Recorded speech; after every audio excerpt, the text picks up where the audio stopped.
السلام علیکم دوستوں، امید آپ سب خیریت سے ہوں گے۔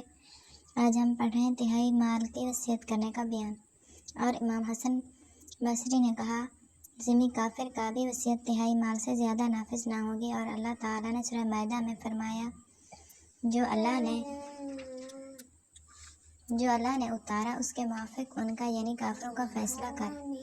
ہم سے قتیبہ بن سعید نے بیان کیا ہم سے ابو سفیان بن عیینہ نے، انہوں نے ہشام بن عروہ سے، انہوں نے اپنے باپ سے، انہوں نے ابن عباس رضی اللہ تعالیٰ عنہما سے، انہوں نے کہا کہ اگر لوگ تہائی سے بھی کم چوتھائی کی وصیت کیا کریں تو بہتر ہے۔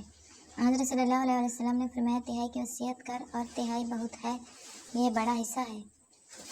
آگے محمد بن ابراہیم عبد الرحیم نے بیان کیا، کہا ہم سے زکریا بن عدی نے، کہا ہم سے مروان بن معاویہ نے، انہوں نے ہاشم سے، انہوں نے عامر بن سعد سے، انہوں نے اپنے باپ سعد سے، ابی وقاص سے، انہوں نے کہا میں اتفاق سے مکہ میں بیمار ہو گیا۔ حضرت صلی اللہ علیہ وسلم میرے کو پوچھنے کو تشریف لائے۔ میں نے عرض کیا، یا رسول اللہ، اللہ سے دعا فرمائیے وہ مجھے الٹے پاؤں نہ پھرائیں، مکہ میں نہ مارے۔